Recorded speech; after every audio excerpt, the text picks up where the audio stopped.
உலகெங்கும் வாழும் மாதா தொலைக்காட்சி நேயர்களுக்கு வணக்கம். இப்போ இன்னைக்கு நம்ம இந்த எலும்பு சம்பந்தமான தேய்வு சம்பந்தமான ரொமட்டாய்டு சம்பந்தமான பிரச்சனைகளை A to Z பார்க்கலான்னு. ஓகே, இதில் என்ன விஷயம் அப்படின்னா, இப்போ ஒரு நோய்க்கு ஒரு பெயர் இருக்கு.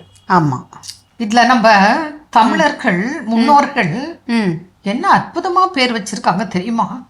இப்போ உதாரணத்துக்கு ரொமட்டாய்டு ஆர்த்ரைட்டிஸ் ஆங்கிலத்துல, இத தமிழ்ல என்ன சொல்லியிருக்காங்க?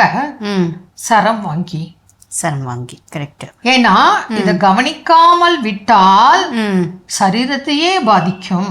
உண்மை. அதனால அதுக்கு சரம் வாங்கின்னு பேர் வச்சிருக்காங்க. இதுக்கே இன்னொரு பெயர் வச்சிருக்காங்க, முடக்கு வாதம்.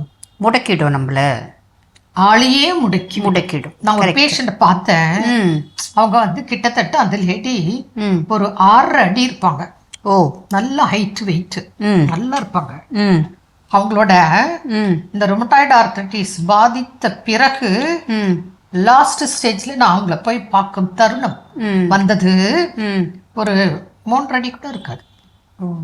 அவ்வளவு அப்படி சுருங்கி போச்சு. ஆமா, போன்ஸ் எல்லாமே வளைஞ்சிடுது, பெண்ட் ஆயிடுது. அதுதான் அதுல ஒரு முக்கியமான விஷயமா இந்த Swan neck deformity, button whole deformity, ulnar deviation இதெல்லாம் வருது. இங்க இது பெண்ட் ஆனதை நிமிர்த்த முடியாது, கஷ்டம். அதனால இதோட அறிகுறிகளை நம்ம சொல்லலாம். கண்டிப்பா இந்த சிம்டம்ஸ் வச்சு ஆமா நமக்கு இப்படி இருக்கு, உடனே இந்த டெஸ்ட் நம்ம போய் எடுக்கணும், இதை கண்டுபிடிக்கணும். இதுக்கு ட்ரீட்மெண்ட் இருக்கு, இது முழுமையாகணும், ஆகும். எதுல? நம்ம மருத்துவத்துல. புரியுதா? எவ்வளோ பேஷண்ட் குணமாயிருக்காங்க. உதாரணத்துக்கு பல பேஷண்ட் நம்மளால சொல்ல முடியும்.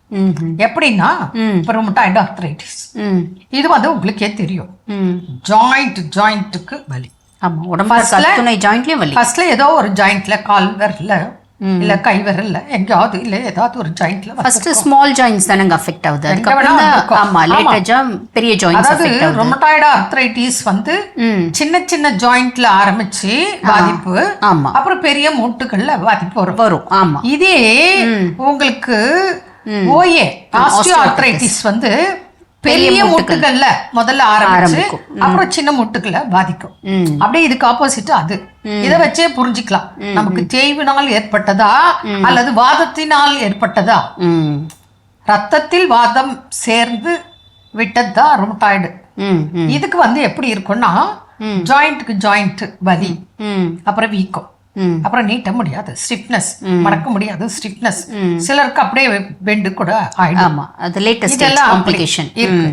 அப்புறம் அந்த இடத்த தொட்டா சூடா இருக்கும். ஆமா, அப்புறம் சிலருக்கு அந்த மூட்டுகள்ல ஒரு அலர்ஜி மாதிரி வரும், ரெட்டிஷா ஒரு அலர்ஜி மாதிரி கூட இந்த ரொமட்டாய்டு ஆர்த்ரைட்டிஸ் ஆக இருந்தால் வரும்.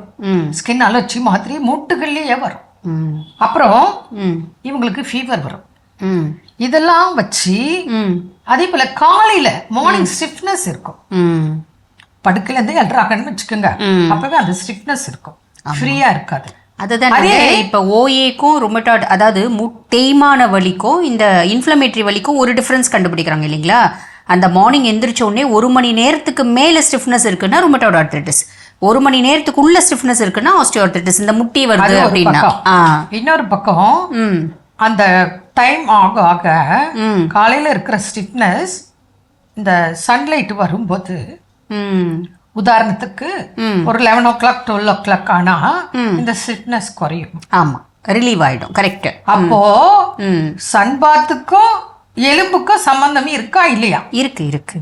நம்ம என்ன சொல்றோம், எலும்புக்கு விட்டமின் டி தேவை, அதனால நீங்க வெயில இருக்க. உண்மை. எவ்வளவு பேருக்கு விட்டமின் டி குறைபாடு இருக்கு. உண்மை. புரியுதுங்களா? வீட்டுக்குள்ள ஏசிலே இருந்தா அது வரத்துக்கு நிறைய படலன்னா, அதனால வாரத்துல 1 மணி நேரம் 2 மணி நேரம் வெயில இருங்க அப்படின்னு சொல்றோம். அப்போ இது எப்படி லிங்க் ஆகுதுன்னு பாருங்க. சாதாரணமா நீங்க உடம்பு சரியில்லை படுத்திருக்கீங்க, ரொமட்டாய்டு ஆர்த்ரைட்டிஸ், காலையில ஸ்டிஃப்னஸ் இருக்கு, இதே ஒரு 11-12க்கு அந்த ஹீட்ல உங்களுக்கு குறையுது. இல்லைன்னா சுடுதண்ணில கை வச்சிங்கன்னா குறையுது, இல்ல சுடுதண்ணி ஒத்தடம் கொடுத்தாலும் குறையுது. புரியுதுங்களா? இதுதான் நம்ம முன்னோர்கள் எல்லாம் சொல்லி கொடுத்து வெயில்ல வந்து போறது வர்றது எல்லாம் பண்ணாங்க. ரொமட்டாய்டு ஆர்த்ரைட்டிஸ் பத்தி இன்னைக்கு பார்த்தோம். நாளைக்கும் இதன் தொடர்ச்சியாக ரொமட்டாய்டு ஆர்த்ரைட்டிஸ் பத்தி தான் பேச போறோம். மீண்டும் நாளை சந்திப்போம். நன்றி. அன்னை மரியே வாழ்க.